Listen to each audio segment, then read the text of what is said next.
Mangumo, petit DPS, va tomber ma piné, gauche et droite. Tony Baxo, va tomber ma piné. On a action, mon papa, baba, Niki. Il y a des actions que moi je parle, moi je bien, moi je vais la route de la Bétanoïque.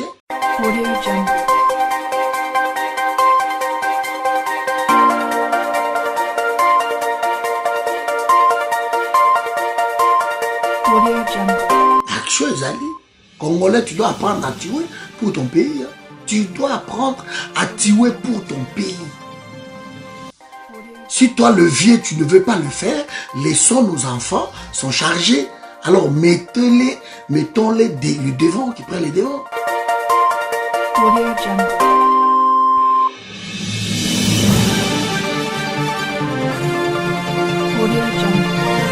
Vision News! Vision News! Vision News! Edgar Mokonzi! Ayeli biso basangwa kitoko.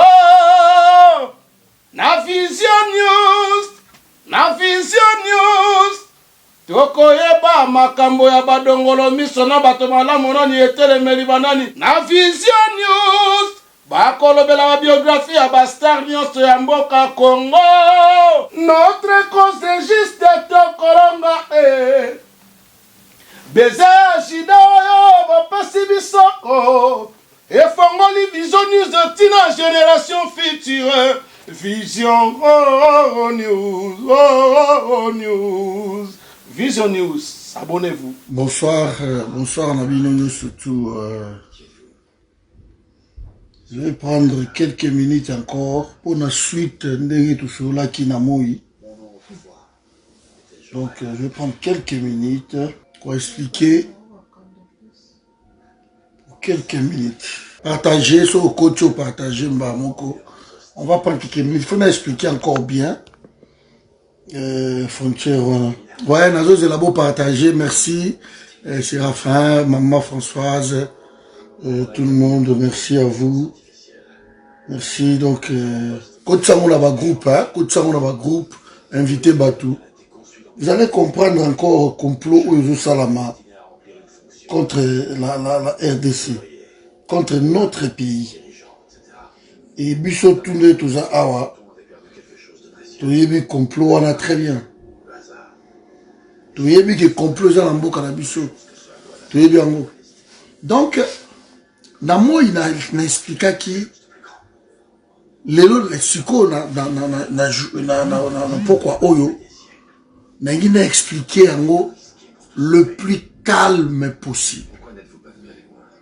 Le plus calme possible, alors tu as intérêt à bien m'écouter. Donc, le plus calme possible, je vais expliquer. Je compte sur toi pour partager la vidéo. N'oubliez pas que tu as j'aime, Babilo Korana, Ndebalobaki. Voilà, donc n'oublions pas de le faire. Alors, Burundi, Bomoni, Bande Komissu Sukutu, les Burundais refusent de rentrer chez eux. Ils le refusent. De bas au salon, mascarade na bango. Merci na maman gam na moni. Vous partagez, merci. Nazo expliquer bino encore qu'est-ce qui va se passer ou qu'est-ce qui se prépare. Parce que pour na biso, les Congolais, il faut comprendre que nous avons un pays à protéger. Tout ça, la blague, na ma belé oyo, nzambe a pesi biso ezaka kamoko yango wana. Toi ma belé musunti. Toza na kozwa parti wana ya moi est. Toza na Rwanda qui est notre voisin. Rwanda est la frontière na biso na Nord Kivu et puis na Sud Kivu. Toza na frontière mibale. Na Nord Kivu na Sud Kivu. Toza la frontière na Rwanda. Uganda. Toza la frontière na Uganda. Na Nord Kivu seulement. Toza la frontière na Uganda. Burundi. Toza la frontière na Burundi. Na Sud Kivu. Depuis la bateau balingi, n'a expliqué encore peut-être moi capitale. Donc Goma, Beni, ba Butembo, ba Rutshuru, ba tout ça, voilà, ba Kirumba, ba Lubero, ba côté on a surtout, Tibaluna,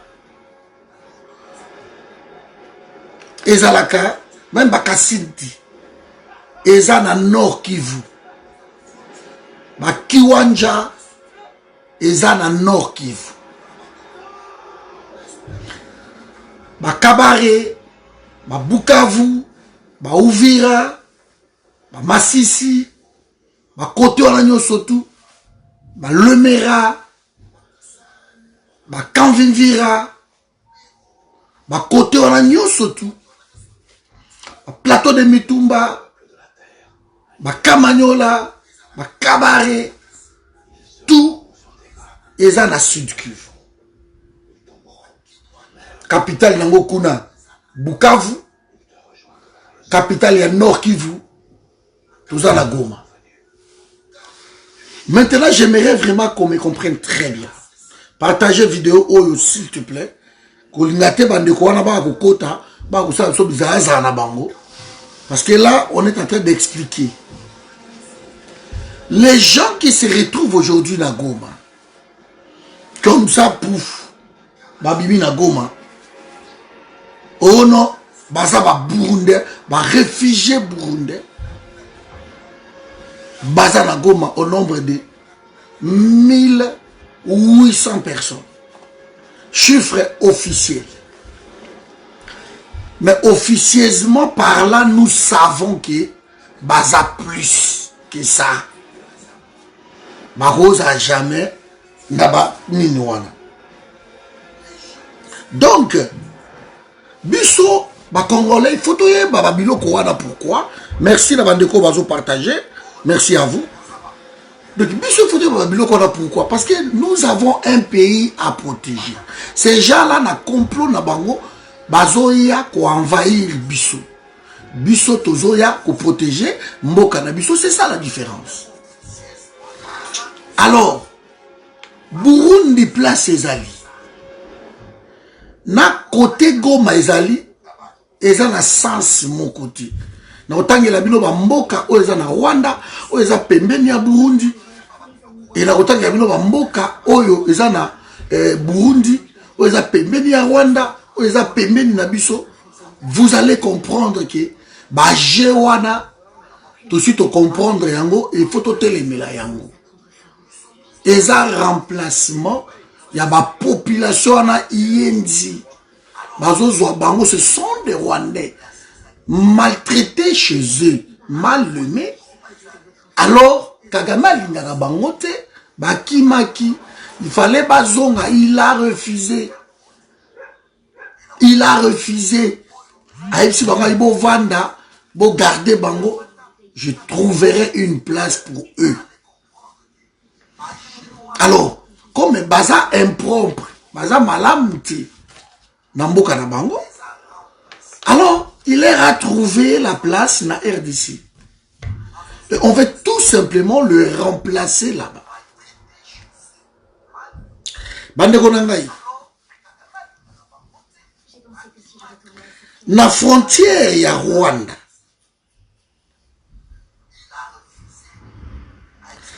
Soki oza na Goma, na Rwanda, tozalaka na Gisenyi.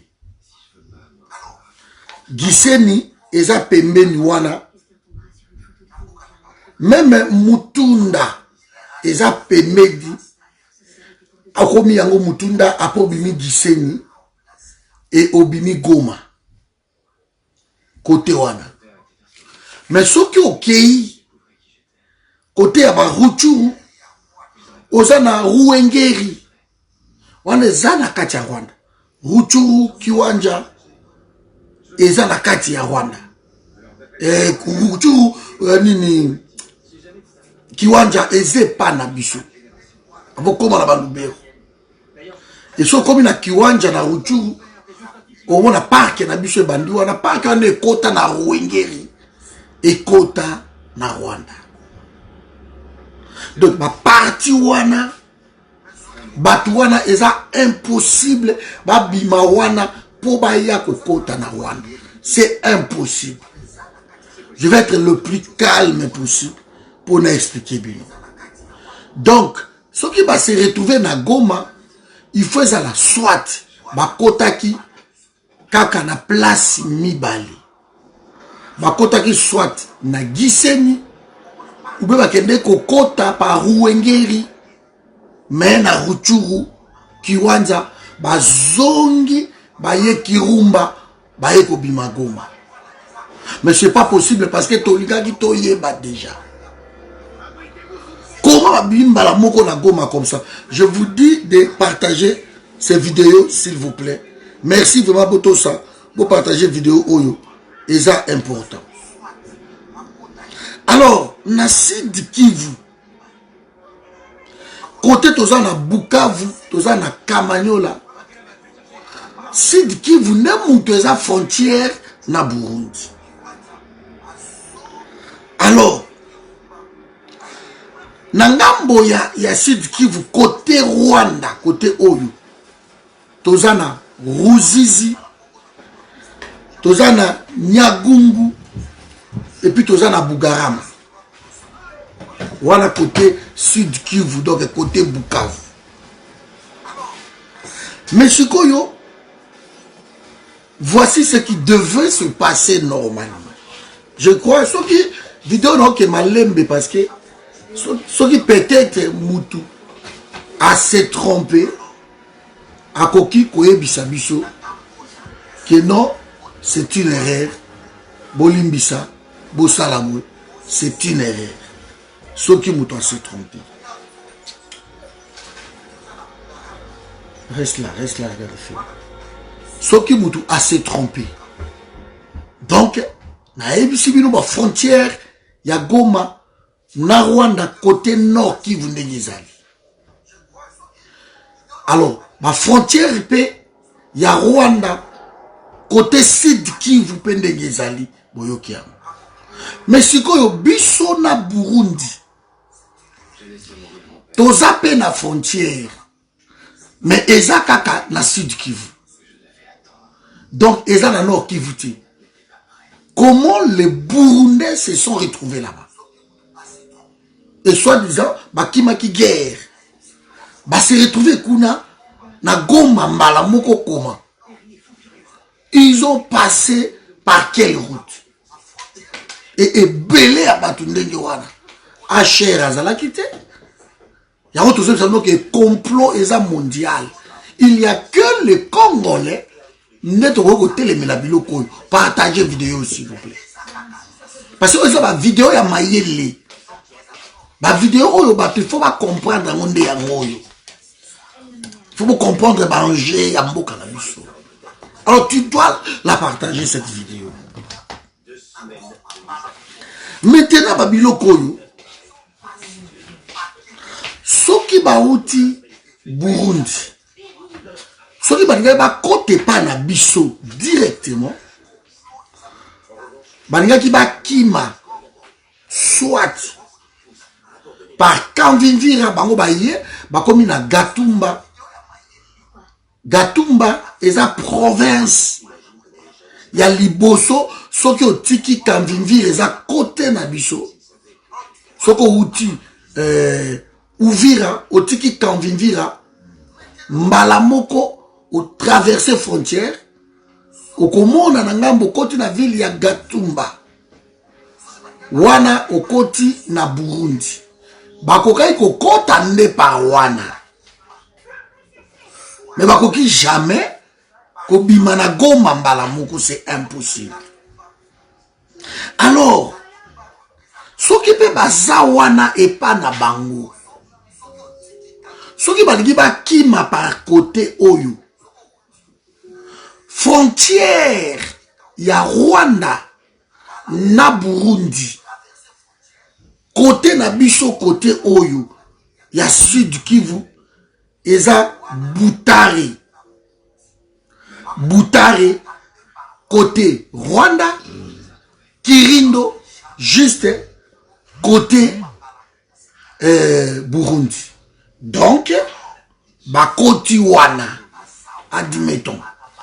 Alors, ceux qui va koti wana na Kirindo, pour na ba koma na Goma, il faut pas traverser Nyanza. Wala bazana kati ya Rwanda. Il faut pas traverser Nyanza, va traverser Gitarama, va traverser encore Katumba, va traverser Mutunda, va koma na Gisenyi et va kota na Goma. Bota la binomoko distance oyo bauti ti baye côté wana baye ko se retrouver na Goma. Comment ils ont fait? Batambola ki yango koma nzela nini balandaki? Ça, ce sont des questions à se poser entre nous. Pour vous faire savoir qu'il y a un complot mondial. Deuxième nzela. Ce qui m'a dit que non, bakotaki peut-être par Kirindo, le plus court chemin, on a dit bino, na moi. Et ça que ceux qui bakoti na Kirindo, pour na bakoma malamoko na côté ya Gisenyi, bako passer kaka après Kirindo, bakomi Nyamata, Kigali, et malamoko bazana na Gisenyi. Parce que Kigali, Gisenyi, je crois si ma mémoire est bonne, c'est 3 heures du temps, Nanzela à voiture. Ce n'est pas loin. Et le billet, ça coûte $5. Donc, je n'ai pas compris que Batouana, au lieu de Zanzela Pembeni, Baba Kigali peut-être capitale, mais va traverser 1, 2, 3, 4, 5, 6 provinces. Il y a Rwanda, Pobakoma, Kaka, na Goma, na Gisenyi. Alors que la loi d'asile existe. Donc, tant que bakati ici, na Kirindo, bakati ici, malamoko na Kirindo, bandeko na ngai, malamoko na Nyanza, il fallait batelema. Basengi asile, na kati ya mabele ya Rwanda. Bazui bango, attends que, demandeur d'asile. Mais comment ils ont passé jusqu'à Babi Malagoma? C'est incroyable. Alors, d'ailleurs, le souk-koka mwanabi me, makamboyo, bakokai kokota lisusu, côté ya Ngozi, wana bakokai kokota na Ngozi, babimi na Nanza, parce que Ngozi est encore aux frontières. Il y a Rwanda toujours, na Burundi. Mais comment ces gens-là se sont retrouvés d'un coup na Goma? Qu'à cela ne tienne, bakomi na Goma. Si koyo pona batua na bazonga na Goma. Pourquoi ces gens-là n'ont pas utilisé la même route au Bayaki et bazongi nanzila na Bayaki? Nazo siko route wana na sens inverse. Pour na ebisibino ke bauti bakeiti bakomi na Goma. Siko na ina zo route wana na sens inverse. Donc baningaki basala pe yango kaka bazui Goma bakatisi na Goma babimi na Gisenyi. Allez, na Gisenyi bazana 2 choix. Soit tu vas le dire bon, toluka nzela oyo eza ya pembeni Kigali tokiti Nyamata Kirindo tokoti. Ça c'est simple. Ou bien va décider par le bino. Pour côté Kigali, je doute fort. Selon Kakame Penyanga Salara, ma Kamboune ba côté wana, je doute fort que baleka peut-être côté Kigali. Parce que ah jusqu'ici, tu vas dire que baza ba Burundi. Alors, ba uti Goma, ba katisi Gisenyi, ba katisi Mutunda, ba katisi Katumba, bake Gitarama, bakomi na Nyanza, bakoti na Kirindo, na Ngambo. C'était la route au Bangaï Bassa la côté. Mais non, balobi bako sala ba route wana te. Ba Congolais ba bazoba. Ba Congolais ba bazoba. Basa na terre ya ko conquérir. Alors ba koti bango na Goma et comme des malades biso de toza awa, on a accepté. Bato ba ota la coronavirus ngana ota ya Congo. Yango na zo expliquer bino nanu makambo eza important yango. Oh, eza mabele.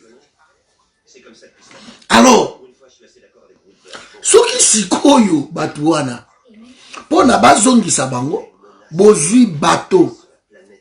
Bolongoli bango na ka o bazali boche bango na mituka. Ba misuku to babo kozonga. Bakomi ko boya to kozonga te. Bali kozonga te. Sikoyo olie bozo ba mituka po Rwanda banzele ezali. Olie bozo ba mituka bokoti bango na mituka. Ba arde ba yaki. Bozu bango banzela na Gitarama Katumba voilà Mutunda ki bozu bango bazongi pa na bango kuna na Kirindo bakoti na Burundi. Ole bolexi bango Kigali bomisi bango na Nyanza bazongi suna Kirindo bakoti. Ube bako kota kote Ngozi kuna bakoti baze pa na bango. Dilo bolobi non to kosala ngoti. Mais bakota na RDC. Siko yoka nzela ba olexe bango na RDC. La route encore très compliquée. Ces gens-là doivent prendre le bateau. Namoni ba tie photo bateau Mogoti. Emmanuel D ba bateau ezana na Goma. Alors ba tie bango na bateau Mogoti. Bateau Mogoti ou soit ba louer bateau Mobimba, qui représente des milliers de dollars, ou bien va décider, bon, bazo futa, billet à mutu na mutu. Alors, billet à mutu na mutu, c'est 10 dollars, billet les moins chers, na Goma, ils ont 10 dollars. Après, bago matsango, 15 dollars, 20, 25 dollars. Si ko soki bozu batouana, bokoti bango. Bien sûr. Partagez vidéo, on a besoin de les gens doivent comprendre les enjeux. Bakoki kolongwa Goma kaka na butu. Na kati ya bateau. Parce que na Bukavu, bateau était les makaté avant 7 heures du matin. Était les makaté. Donc na butu, bazui bango, na bateau, bayeti na Bukavu, balongwa ba 20 heures, na laki vous pampapamati, na Bukavu, bakomi na tongo na Bukavu. Il faut bozo bango lusu na bamituka wana. Mais ce qui est curieux, à partir ya Bukavu, baza na nzela mibale. Nzela oyo eza plus facile so bakomi na Bukavu, eza nzela oyo ya frontière ya Ruzizi. Nzela wana ya frontière ya Ruzizi, nde bakokende ko rattraper à partir ya Bugarama, Kitarama, bake ko rattraper, bake bima na Kirindo, bakoti Mbamuko. Parce que comme na Kirindo, c'est baza déjà nakati ya mboka na bango Burundi. Mais bango balobi non. Nzela n'est le plus facile yango wana. Mais ils ont choisi que bateau ne faut pas bima par Kanvivira. De par Kanvivira, ils doivent traverser la RDC. Alors, soit ba kiti na Bukavu, il faut sikoyo ba le kananzela oyo babenga kango massif de Ngomo. Massif de Ngomo, et ça banzela moko très dangereuse ba route wana. Et ça 40 km de Bukavu jusqu'à Kamanyola. Côté wana eza mabele, mabanga, banini banzela o mona maki banzela de fortune wana. Soki moule beti lisusu. Alors, beaucoup risquer beaucoup na ba ravin parce que beaucoup monde na ba ravin. Na sala banzela wana je sais de quoi je parle. Na sala banzela wana. Nzela o kabila na matata ponyo ba kosaka batu ke ba ko bongisa banzela. Basalate depuis Nord Kivu, Sud Kivu, basale le comme côté. Il faut qu'on y ait entre Nord Kivu, na Sud Kivu, nzela makolo moyebo le kizate, ba itilzaka bateau. Très dangereux nzela wana. Boko le kamote, ba itilzaka bateau. Entre deux grandes villes comme ça, où ils appellent la fortune, richesse, il y a Rosakanate, mais il n'y a pas de route. Dans 20 ans, vous allez l'autre côté. Et l'autre côté, autoroute est érigée là-bas, il n'y a rien. Donc, il ne faut pas passer par massif de Ngomo. Et si on va passer par massif de Ngomo, il y a un risque. Voiture baluka, ravin, biloko wana, soki mboule beti, soki moupe payer, soki ne parce que là qui souffle la cadence, mabanga et kwe ya kanabanzela wana. Beaucoup qu'on roule jamais plus de 30 ou 40 km à l'heure. Roulaka malembe. Alors chauffeur mingi, sala non, au lieu les kanzela wana est tellement dangereux, beaucoup les kababusinga, mboka wana. Donc, et ça, très dangereux. Alors, batoba, les kakasikoyo, par Ruzizi, na centre-ville, il y a Bukavu, rond-point de l'indépendance, bon matin à gauche, bon outiport, côté au major Vango, matin à droite, côté au bon matin à gauche, bon na Ruzizi, na frontière kuna. Et bon comme na frontière, na centre-ville, bon katisi, bon koti, bon zunzela na bango eza ya Makadam, tina Bugarama. Et na Bugarama, parce que ceux qui bokati si na ngambu, eza ville ya Kamanyola. Mboka na biso, Kamanyola na biso. Et ceux bokomi wana Kamanyola, à partir ya Kamanyola, tibo bima, Uvira, bozana 40 km, mais ya Makadam. Au Mutasala. Beaucoup ba devia kandenge wana. Et transport est un peu plus cher, parce que batomi ba devia kandenge wana. Mais si vous l'équipe à massif de Ngomo, et ça à vos risques et périls. Mais, les Kambako Kamwa, beaucoup de phonère, et ça n'a pas barrière nango, kuna, ça là qui est l'autre côté, déjà sur comme quand major Vangu, bozo longa, première barrière ya phonère, et ça wana, avant beaucoup de businga, première barrière, deuxième barrière, monsieur Zawana. Ce bolongo businga, beaucoup de kamanyo la barrière, monsieur, et ça wana.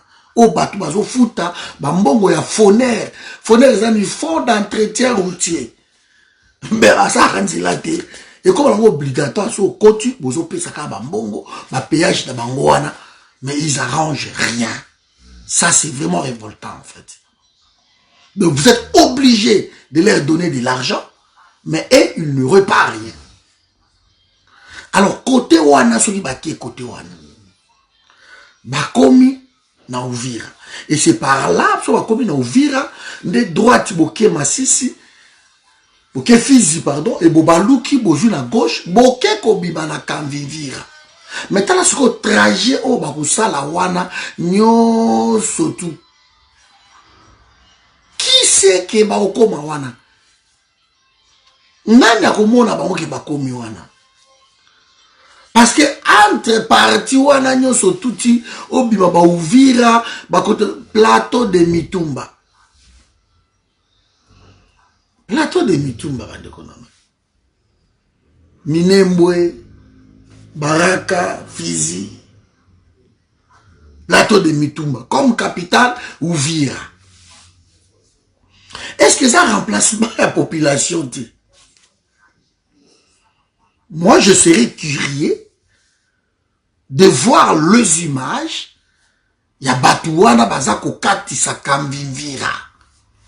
Pourquoi bazongi na Rwanda ti? Pourquoi Rwanda pesibino bango?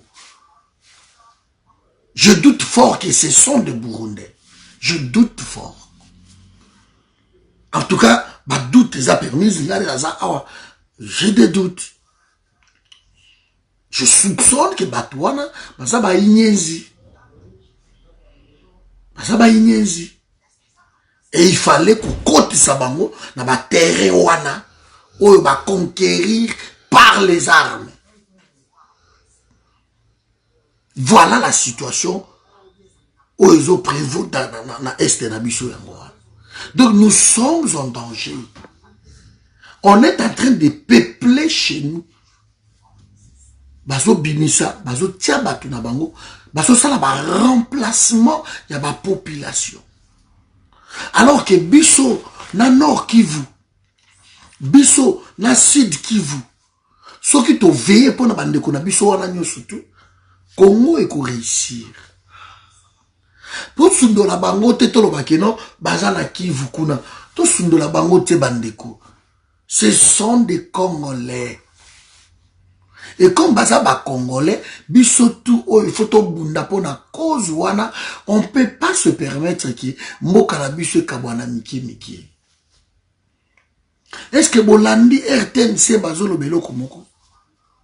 Je ne sais pas, je voulais juste vous poser la question si vous avez suivi la RTNC parler de ça. Est-ce que vous avez suivi Digital? Est-ce que il y a un comaka partout? Est-ce que vous avez suivi ces gens-là? Non. Ils n'ont rien dit. Ils n'ont rien dit. Parce que pour Nabango, priorité ça ailleurs. Ils ont déjà signé Makambu Nabango. Alors, ma guerre, ils ont IDPS. Bah, tu vas occuper en haut. Ma guerre, ma coronavirus, et du coup, Malamoko, ma côte Selbino Batouana. Quand on dit que les Congolais ont tellement de sentiments, le coronavirus, IDPS, alors, ma camouflé bino. Ce qu'ils ont fait, na concert, il a fallu. Batinde bino concert, il a fallu. En temps normal, en Europe. Parce que coronavirus, c'est kotaka kutu avant la France déjà. Na mboka moko boy na Haute-Savoie. Babe nango contamine mon joie. Na Haute-Savoie, côté ba ski kuna, côté ba Annecy, soko mati côté to kende ba Tonon les bains. Mboka moko kuna ba station ya ski, babe nango contamine mon joie. Avant même to kende ba mindondo oyo, déjà coronavirus ezalaki kuna na ba famille moko ba utaki nino yo Chine. Passé par ba Italie, ba yaki kuna na contamine mon joie. Na landa information na très bien. Alors ba mesure ya ba confinement oh ya France. Les gens même bazo reprocher ba français qui bazo une mesure wana na retard. Mais comment bazo une mesure wana na retard? Alors que bango kutu ba bandango ba va ba italien. Vous voyez? Donc batiki bino to za la distrait na concert a fali. Tant que concert est sili vendredi wana samedi na tongo mesure koi na France par ministre ya santé. Par ministre ya français mesure koi wana samedi na tongo. Alors que concert dit vendredi, samedi na tongo quelques heures seulement. Qu'est-ce qui a empêché? Parce que le virus se côté déjà na contamine mon joie. C'est pour cela qu'on a dit que non, concert c'était politisé. Là où on a vu, ton Félix, au monde, conseiller principal, conseiller privé, te bélé, autant de gens, yaki, pour la reconnaissance que non, ce qu'a bêti, ma sollicité. Ma sollicité. Bon, c'est tirer plutôt une balle dans la tête. Une balle dans les jambes. Parce que les concerts sont annulés partout. Robert est shooté. À moins que les combattants vont écouter, boyato sololato yo kaname. Ce cas, Robert est shooté. C'est une bêtise. Alors, le gros chose là qui côté wanakuna, bango va profiter le même jour. Obligé de discuter, signer d'accord. Signer d'accord on a le gouvernement. Le même jour.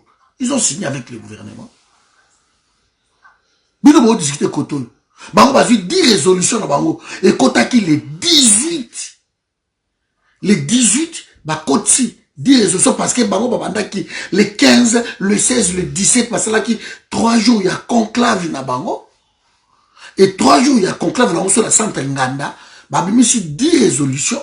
Et les gouvernements avaient donné 10 jours pour à répondre et tomber le 28. Ce n'était pas un hasard.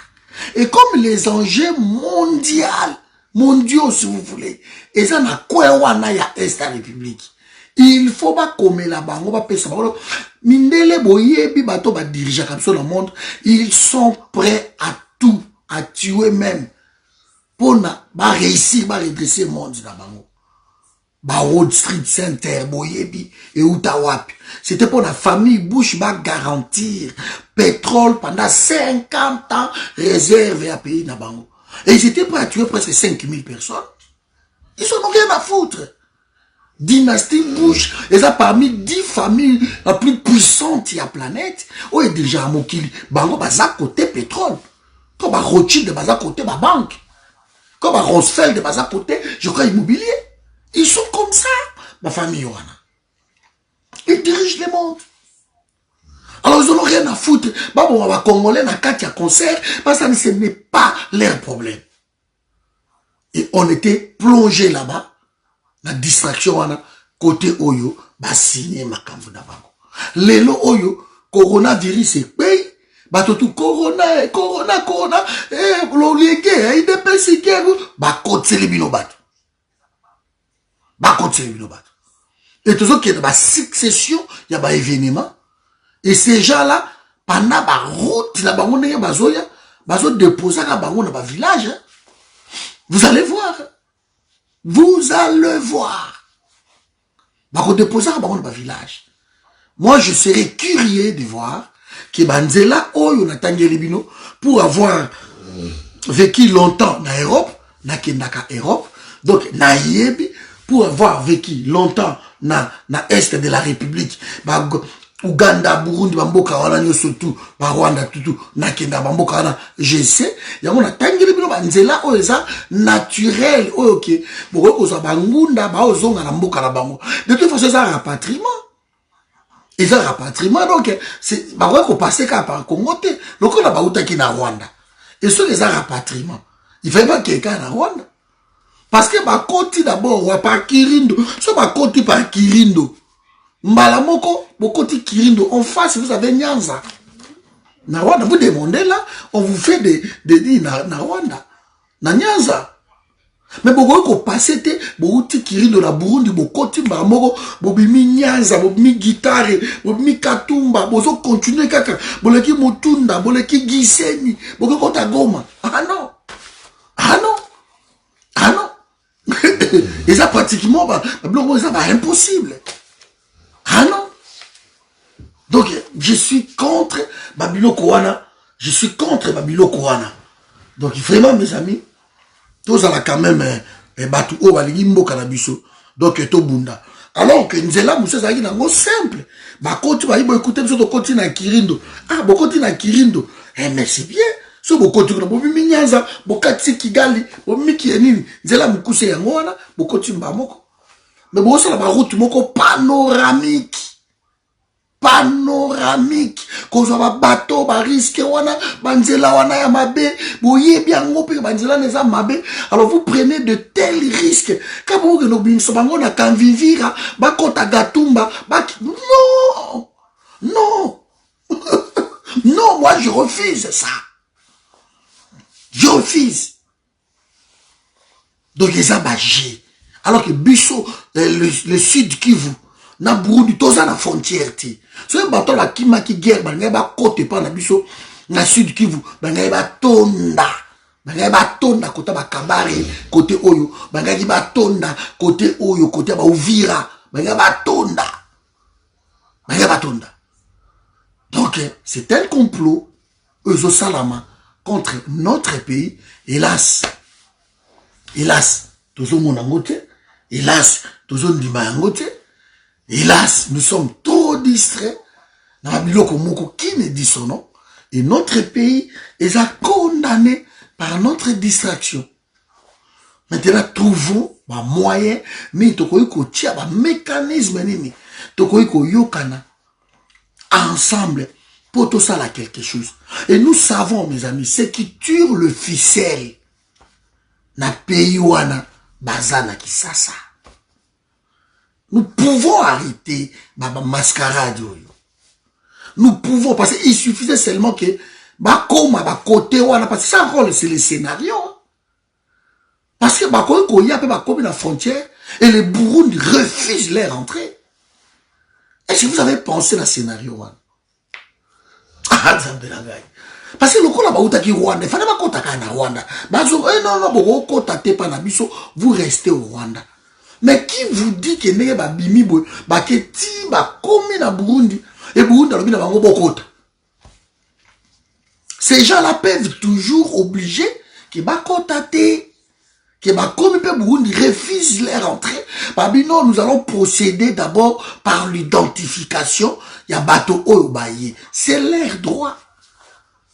Vous n'allez pas prendre bateau moko boye na baka que non, boza ba Burundais, allez boza 1800 officiellement, peut-être 2000, 3000 officieusement, allez bokota bango na Burundi et les autorités burundaises connaissant Kourouziza. Nega akoma tellement prudent même dans les Nations Unies, bateau wana ba okota te. Tozana bino abomona. Tozana bino abomona. Et comme raison, on va repousser et que vous allez faut pas procéder à l'identification d'abord. Baye bapenda ce qui a solo baza ba Burundais ou pas. Et là, ça peut prendre 2 mois parce que il faut pas prouver par A plus B, bah acte de naissance, que ce sont des Burundais. Et pendant ce temps-là, ils vont rester où? Posez-vous la question, ils vont rester où? Parce que moi, je n'ai pas vu Burundi en train de réclamer ma ressortissant. Je n'ai jamais vu ça. Mais pendant ce temps-là, ils vont rester où? En attendant l'identification. Donc, là, côté on a le plateau de Mitumba. Bouvanana nous, awana nous. Toujours procéder à l'identification de Bino. Mbalamoko Nations Unies à Yewana. Mbalamoko HR a installé Bakan à Yewana. Tant que HRA Croix-Rouge, OMS, Yewana Event. Et bandi ba épidémie. Oh, moi, épidémie, vous devez les traiter là-bas avant bazonga koto. Ba renforcer les frontières. Donc, le Congo ne voit pas tout ça. De Félix appelle ça une carte blanche, quoi. Bokota na bino, ba Burundais, ba Rwandais, ba Ougandais, bokota na bino, boso la Congo. Congo eza munene, bokota, bo récupérer na bino kuna. Encore afungeli ba mindela lobi boya, ayi mokili ba boya na bino, pourvu que biso to za biso ba emploi, mais venez boya kuzwa. Et ça discours na ina Nations Unies. Tant que tu critiques le discours wana, qui bon finga biso kande bon mais ça la biso to besoin immuniser. Attends fingi on s'en fout. Mais ça je vous donne des hypothèses. Oyo eko kiko salama. Pour bakota, ils devront d'abord procéder par l'identification de la population parce que ce sont vraiment des Burundais. Qu'est-ce qu'ils prouvent que ce sont des Burundais? Mais côté au Mbango, na plateau de Mitumba. Pourquoi ba l'exabango côté on a route panoramique alors que il fallait qu'à côté boruti bozonga wana bokinde. Pourquoi le Rwanda refuse que va passer la territoire na? Pourquoi il y a que zobanga bimisi banga bi bokende ko passer par RDC alors que y a frontières za nango juste pembe? Pourquoi? Donc il y a des questions autokoki ko s'imposer. Nde toza awa ataki ba mikolo to funga mo mukie to comprendre que makambo oyo salama na mboka na biso ça dépasse l'entendement. Nous pouvons arrêter ça bandeko na ngai. Biso pendant 5 ans nous crions. Nous pouvons arrêter ça. Nous pouvons arrêter. Arrêtons d'être des stars de je ne sais comment. Nous pouvons arrêter ça. Ce qui to sangani na esprit moko ya bien. Ya bako baluki la ka batu na basimate. Ya muto alinga utiliser baningate pour y arrêter ça la récupération. Na muto ce qui to sangani na esprit moko ya bien que c'est pour notre pays. Nous pouvons arrêter ça. Si nous prenons notre jeunesse congolaise de ma jeunesse na biso baza ba français, baza ba belge, baza ba british, baza ba italien. Toute jeunesse na biso liboso, ba kiti pour la conquérir pays na bango, on les accompagne. Ba simba bango te parce que baza na ba nationalité oyo bato a koto babangaka. Parce que français, oh, et n'a pas comme Félix Kabila bakangi ta sous 100 français, ba noir d'origine congolaise. Et que si ça ne passe pas en France. Parce que ce sont des Français. Bakangi 100 British, 100 Américains, parce que baza d'origine, baké pour un pays d'origine. Et aussi, ils sont protégés comme Américains d'origine. Alors, nous sommes des grandes personnes, nous sommes des vieux, 50 ans, 60 ans, c'est bien dans les combats, 55 ans, 45 ans, c'est bien. Mais nous avons nos jeunes qui ont étudié ici, qui ont grandi ici. Donnons-leur la chance d'aller diriger le Congo. Il faut juste travailler dans la jeunesse. Combat et comme en wana. Ya mayele, ba jeune na biso, to utiliser bango ka po ba tumbakate. Mais tu utiliser bango à part entière que la jeunesse décide aussi. Na table bouvandi, vous avez un groupe ya ba jeune. Biso la forum, vous avez un groupe ba jeune. Vous avez dirigeant ange, na Arnaud. Non, ça nous dérange pas. Ça ne dérange pas. Et ce sont des petits très intelligents. Voilà la bango na ba réunion tout ça la koyoka. Oyoka ba idée très intelligent. Et ce sont des gens qui ont étudié ici. Tout ça, la psycho, vous avez 10 millions à diaspora. Ah, soit tu réussir même 100 000 jeunes. Alors, ce sont ces jeunes-là. Il y a des côtés, il y a des jeunes, il y a des master, il y a des générations. C'est ça, en fait. Ce sont des stratégies qu'on peut utiliser. Et ils ont tous leur nationalité ici. Ils seront protégés. Et ils n'hésitent pas à prendre les armes. Tout le monde a un concert à bébé. Ils vont prendre les armes. Ils n'hésitent pas parce que un esprit à mindele, mais un esprit à défense. Ils peuvent nous aider. Ils peuvent nous aider. Parce que notre pays est un complot moko mondial.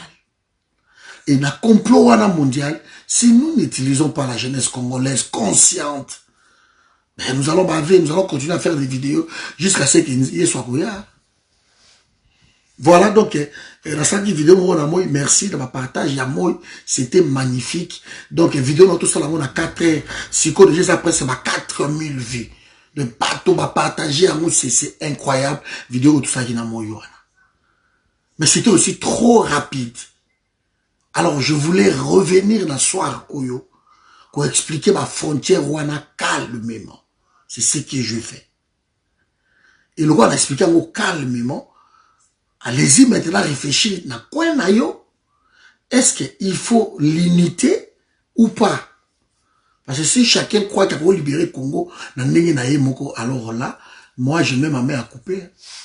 Congo dengue keibu, personne ne peut se dire que Ngande na un champion, Ngande na gogo libérer. Alors je dis bien, personne ne peut le dire. Personne. Donc nous pouvons que libérer le Congo ensemble. Nous sommes condamnés à travailler ensemble. Toko ici ka ba ego na biso, toko ici ba orgueil na biso, toko ici ba recherche à kibokondi, a toko sangana kuna qui va commander. A ko sala ribo senjo abongana ri, to kana bien donc on est ba pire. Angana leti ba ben non to kana raté. Donc so ya uza mokonzi ngala ko yati. Ba biloko wana mike to zanango. So toko ici en moti. On crié encore pendant 18 ans. On a crié pendant 18 ans ici.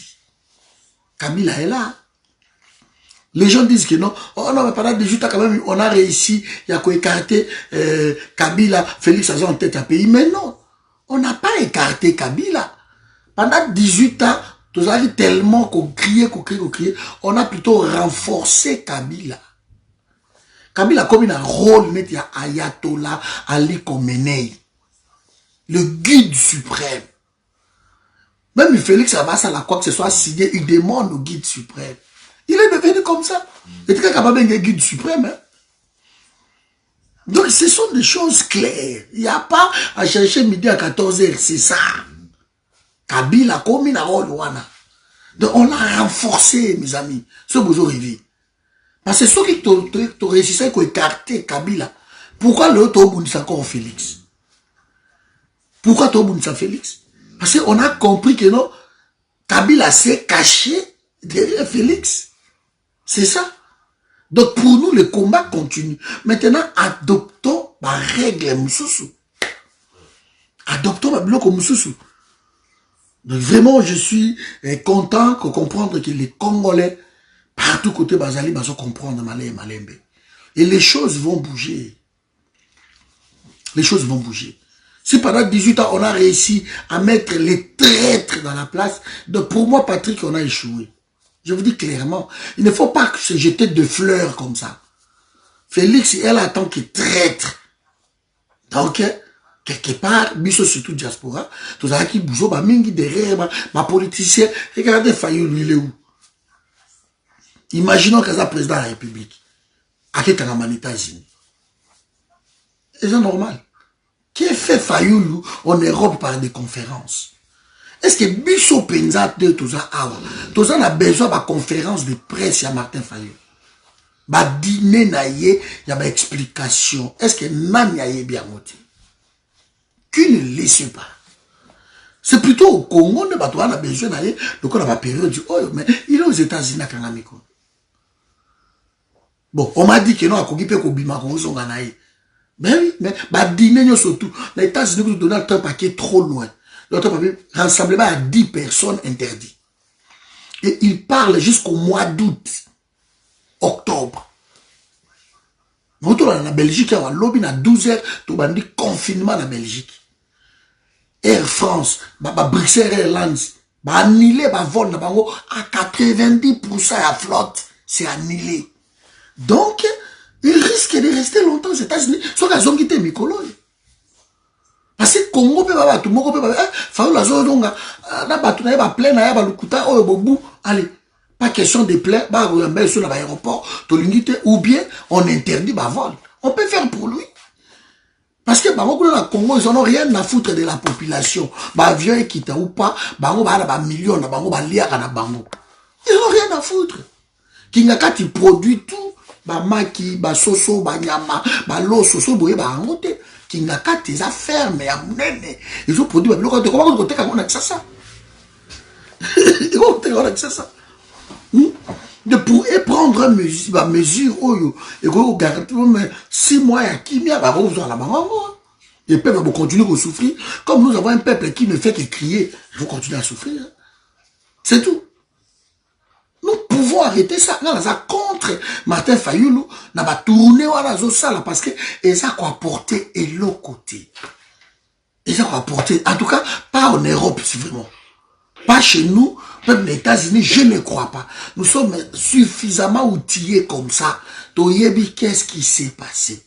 Babiso oyo ngazaki porte-parole, y a la mouka ou abanaï ko expliquer campagne y a la mouka awa na Europe. Ok, la soirée, on va pas parler, mais tout basé, il faut pas qu'il ait un cadre. Par exemple, on a dit, je ne peux pas m'engager plus sans le cadre. C'était juste ça. Sans le cadre, bon, on t'envoie le cadre, tu vas aller voir monsieur tout. C'était ça.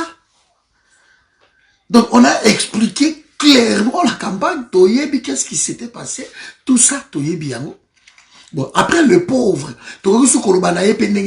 il a donné les mots d'ordre aux Congolais, Congolais balandi na bangotu.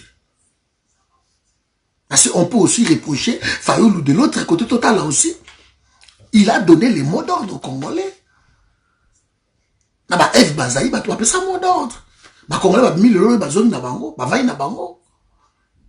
Donc, nous avons le travail à faire plutôt côté peuple, wana.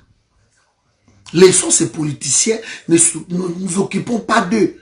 Nous avons un travail à faire côté peuple. Et pour faire le travail côté peuple, ça demande maintenant l'unité. Comment faire pour que le message écoute? Tout ça, quand on a 20 ans, c'est pas beaucoup. Israël, je crois, c'est là qui, non, 47 ans. On ne peut pas donner, bato musu ba umela te ba keimba moko 2 mois 3 mois ba Burkina Faso banani ba printemps arabe biloko te belé wana ils ont eu leur révolution aussi vite parce que il faut que ba quel peuple Soudan azui ya yépé il faut ba quel peuple nous avons un peuple festif un peuple moko aliko festoyer un peuple un peu naïf un peuple religieux et c'est ce qui nous bute parce que les Congolais est religieux très religieux. Donc personne ne se décourage. Bon se décourager, avoya na komba oyeli mutute. Tu dois savoir juste que bako kipe koko sayo. Motopo bozaï kolanda, on pas pengu azongi naye. Et toi tu restes dans le combat parce que c'est ton pays. Donc mutumoko t'a découragé yo, mutumoko t'a bendelo, je ne sais comment. Donc tu es là parce que tu aimes ton pays. Tu aimes ton pays. Moi, je t'en supplie. Voilà. Donc, je crois que ma perspective, en haut, il faut s'éloigner un peu de la coronavirus. Le 11 avril, ce qui est la situation est bonité. Donc, la réunion de la France sera annulée. Et tout côté là, le 2 mai, ce qui est la situation est bonité, eh ben, la réunion, ensuite, on va la reporter. La date aussi intérieure. Pour éviter. Parce que le confinement, il y a Bissot en Belgique, dès demain 12h, le 5 avril. Le 5 avril. Tout va là-bas. Vous voyez? La France, c'est 15 jours, bakani ba frontière, ba prolonger en ti tam sous la fin du mois. Pendant 30 jours. Donc, nous sommes en guerre. Vous voyez? On peut toujours reporter tout ça. Voilà mes amis, donc, et vous avez tout le temps, mon bien pour voir la mandaku, pour tout s'imprégner bien pendant la situation, où ils ont les calambo, canabiso, et peut-être quelque part le malheur est bon. Donc nous pouvons avancer au Congo qu'en faisant des actions. Sans les actions, nous allons continuer à parler Tim Koye Soya. Mais peuple wana je le sais. Ce qui action y a bien pédé salami boosté bango, bango télé. C'est un peuple suiviste. Bango le bango télé. Mangungo va petit dépêche bango tumba ba piné gauche droite toni ba action tumba ba piné te on a ba action mo pa baba amiki. Il y a des actions que moi je parle boye biango moi ko bandela ko la ba itandoike action ezali. Congolais, tu dois apprendre à tuer pour ton pays. Hein. Tu dois apprendre à tuer pour ton pays. Si toi, le vieux, tu ne veux pas le faire, laissons nos enfants sont chargés. Alors, mettons-les le devant, qui prennent les devants. C'est ma solo. Mais nous devons apprendre à tuer pour notre pays. L'Israël, qui vous faites allusion tout le temps, l'Israël tue pour son pays. L'Israël ne rigole pas. Dans la sécurité, alors vous êtes tout le temps là, vous criez tout le temps, Nzambe na Israël. Qui vous dit que Nzambe na Israël a Zakimia? On l'appelle l'Éternel des armées. Dans la Bible de Genèse, Apocalypse, la conquête, la conquête. La Bible, c'est la guerre. C'est la guerre. Donc, ça livre la guerre. Parce que si on comprend la Bible, on va dans Kimia.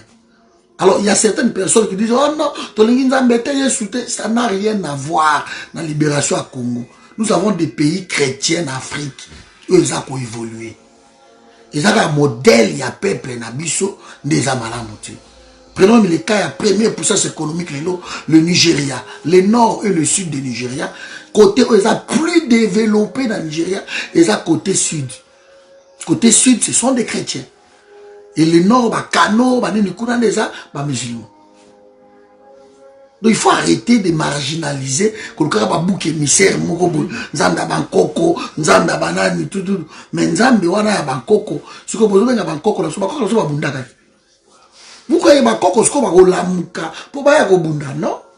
Bankoko ba bunda, Bankoko tozolo ba, Basimo Kimbangu, ba Kimpa Vita, ba Ambroise Boimbo. Basa bakoko babunda, Ambroise Boimbo ba boto la roi, et puis, le 4 janvier 1959, moi, tu as vu un Mikado. Mais bakoko na biso babunda. Babunda. Et bon, biso ko to obela, ba ngo bolingini, ba la mukala nkunda, po ba ko bunda la place na bino. Ce sont des mascarades comme ça qui m'énervent de temps en temps. Nzamba bakoko, nzamba bakoko asunga biso, bakoko wana bobeli la bango. Bango ba bunda. Pourquoi bino bo bunda ti?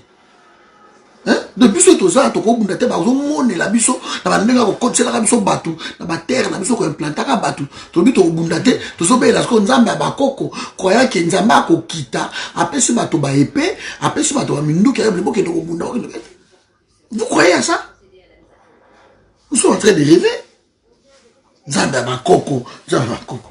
Hein? Nzambe ampungu tulendu, nzambe ampungu tulendu, nzambe ceci, nzambe akipavita, nzambe akimbangu. Mais Kimbangu a bozoloba. Pourquoi il a fait la prison? Il s'est battu. Bakoko na biso en tout cas nos aïeux, basala ki bato ba fainéate.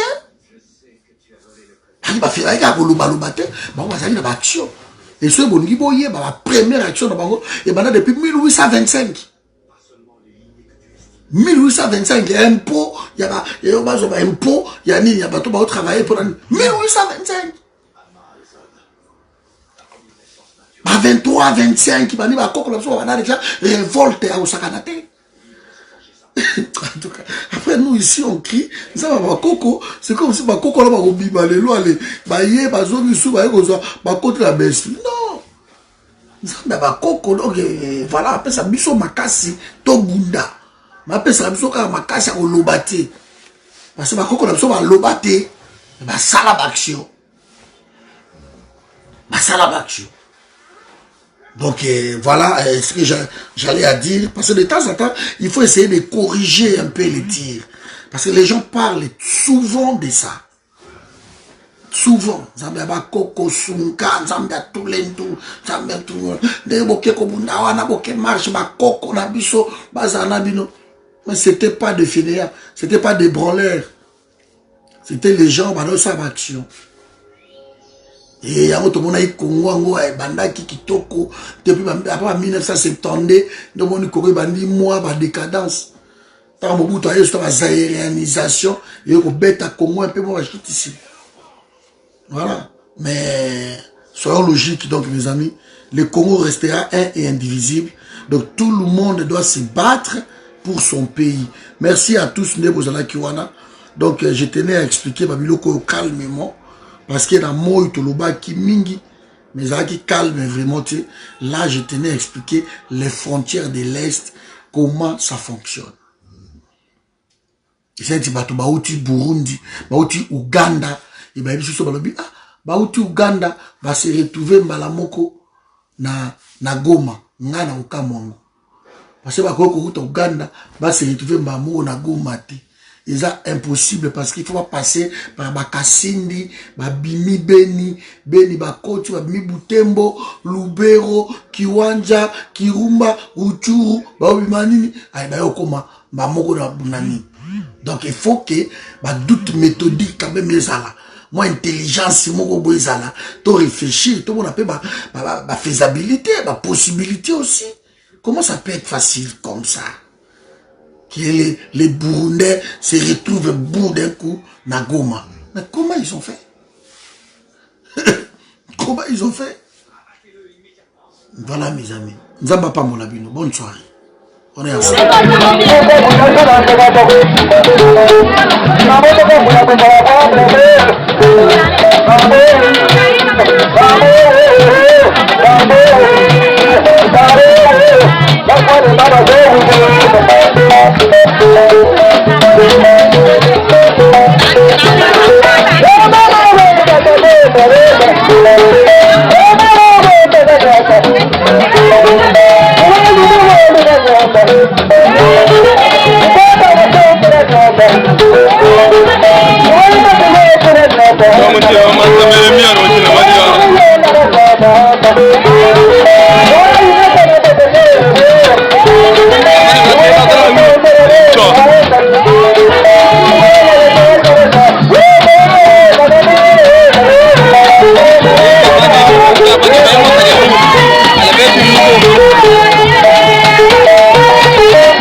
Bien.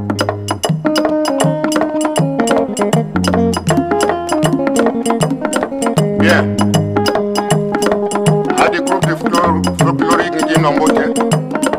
Venez président, toi noir. Venez conseiller, féroce. Venez secrétaire Nagaoussa. Guitare qui nous a pris Fagena, ou mieux que Bogari. Mwanda una kwifa wena kwena wabusa sumsu. Tungoma kwena maboke. Kamon kwene gali. Mulangi kwena mayeli. Kwene champion mutoko. Lotene mingi mikwakula. Deglila tunwambi.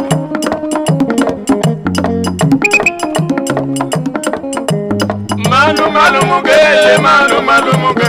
Manu muge ngobe, manu muge mundenze.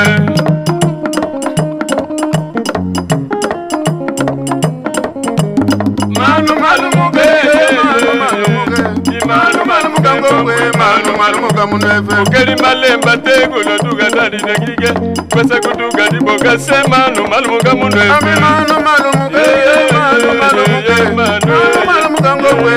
malumuga munwe ukeli malemba tegula duga dali dagige kwesa kuduga diwabuso manu malumuga munwe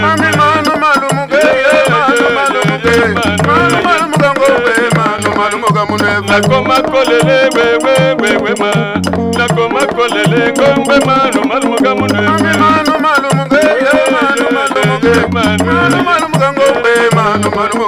nakoma kolele wewe mama imana kalima ngombe manu malumuga munwe.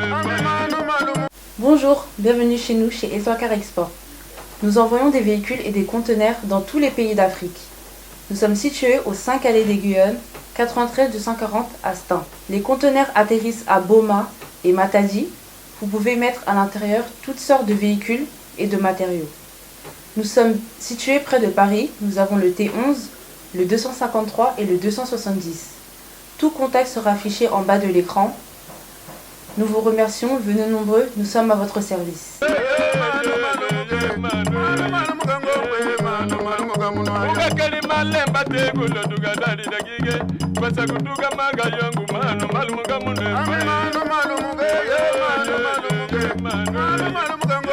Manu